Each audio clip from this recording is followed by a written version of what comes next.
When it all came flying to pieces, it bent this.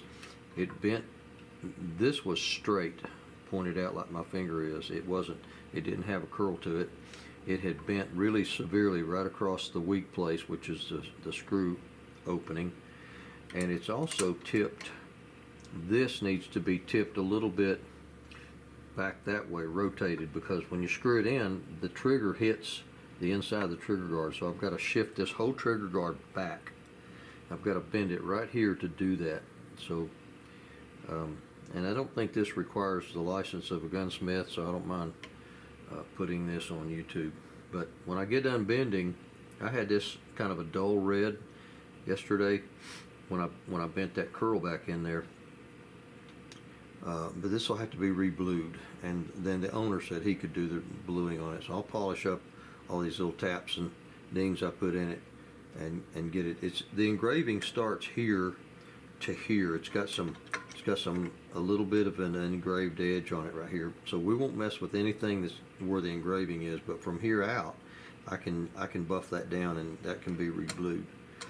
So I'm going to bend this thing right here and try to shift it back. And then I'm going to straighten out just a teeny bit and let this thing lay down. Just let that thing tuck in, because right now it's just not quite the right shape of the rest of the wood. And that'll change some when I shift this back, because this will scoot back into the wood. It's like everything else.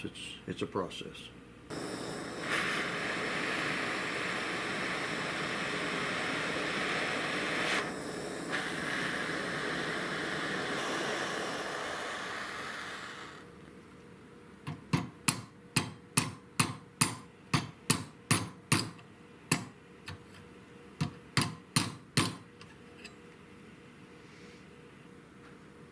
I think that did what I need. So I polished the tip of this little anvil. This is a little jeweler's anvil I picked up at a yard sale, and I polished that and slicked it up pretty good so I wouldn't scar the inside of that any more than I had to. I may have to uncurl that just a little bit. It might be slightly too tight, but we'll see in a minute when it cools off.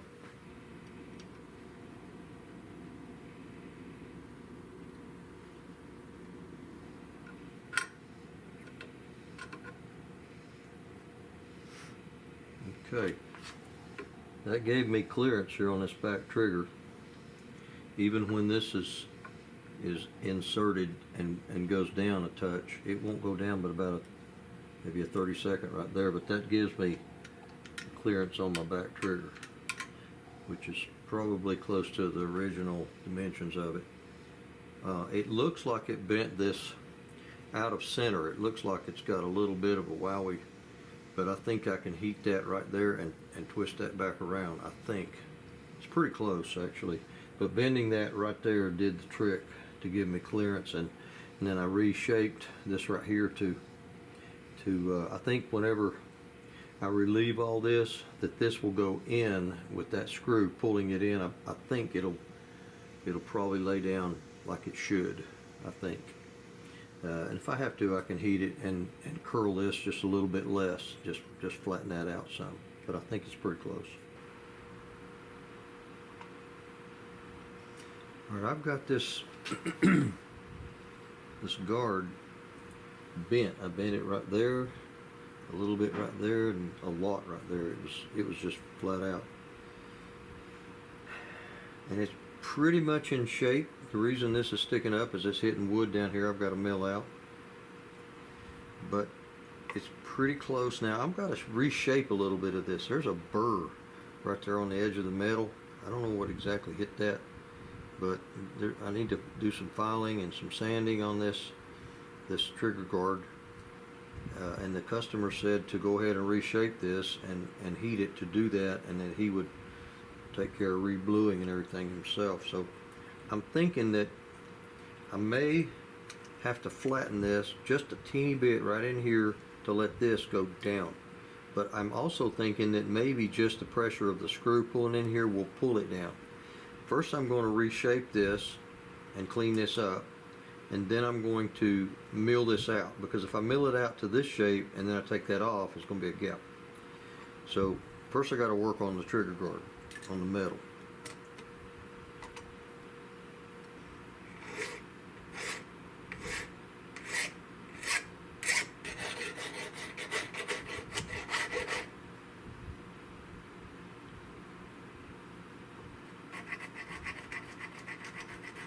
Thing must have really taken a hit when it went between those trees.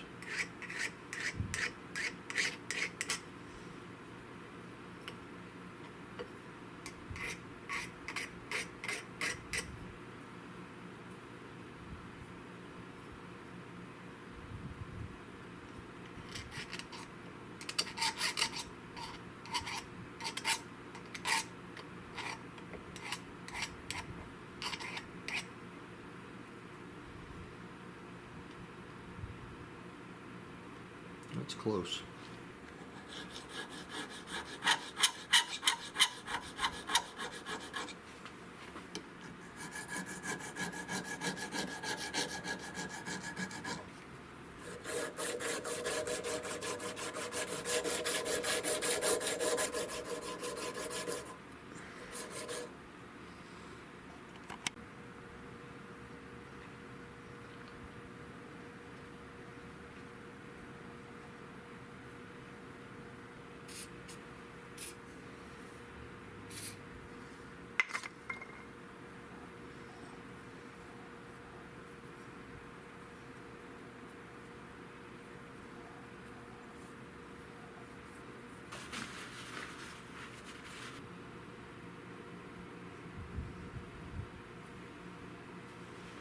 Okay, trigger guards can be a little touchy sometimes. There's very little tolerance and clearance right in here. So you have to make sure that the rear trigger doesn't touch it when it does what it does. But you also try to make this thing spring forward as you're going to mark it and notch it, because as this goes down, it goes back. And you want to make sure that it goes down into the place where it's really going to sit, and you haven't taken out too much. It's very easy to take out too much and a trigger guard have a gap in it. Very, very easy.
This chisel is going to need sharpening after this.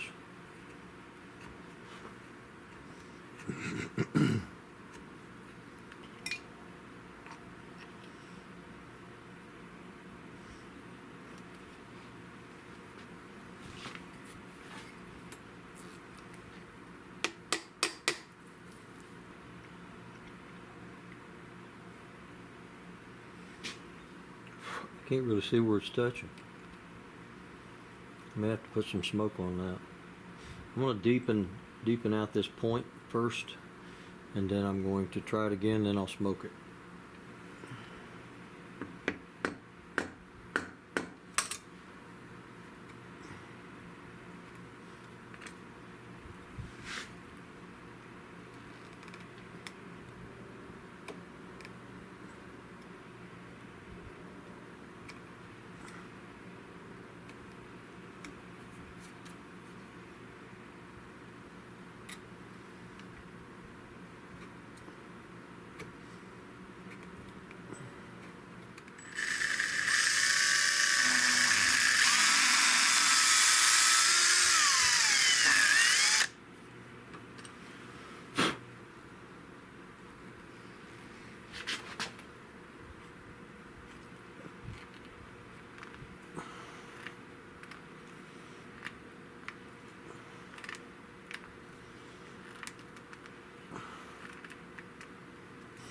lacks just a teeny bit of going in right there. I think I got to chisel out just a teeny bit more.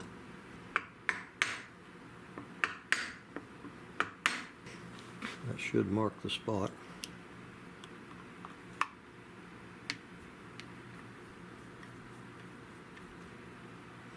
Yeah.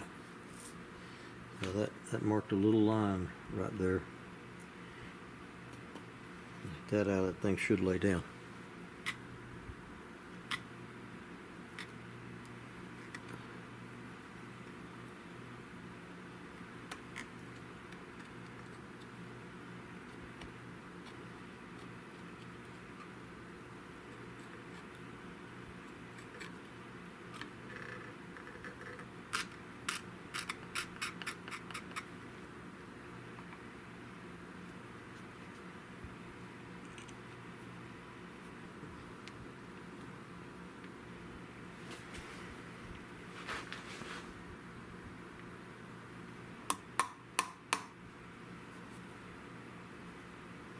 It still needs to go in. If I had one more half a turn on that screw,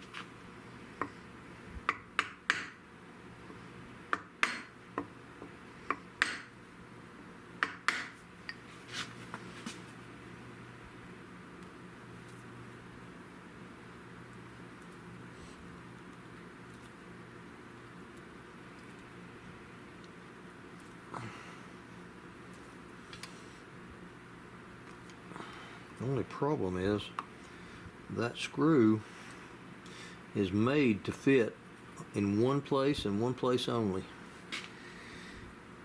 And it needs to go another half a turn in, and I don't know if I can do that without stripping it. So I've got to take a little bit more out of this wood.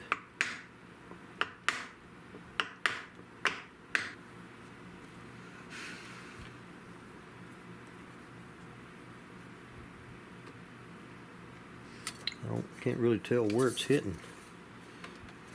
It may just be hitting all over. It just needs to go deeper everywhere, possibly.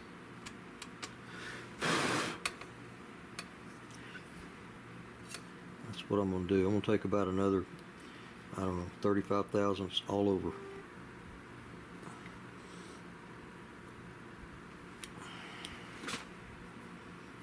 Now that thing, the thing is tucked in nice and tight.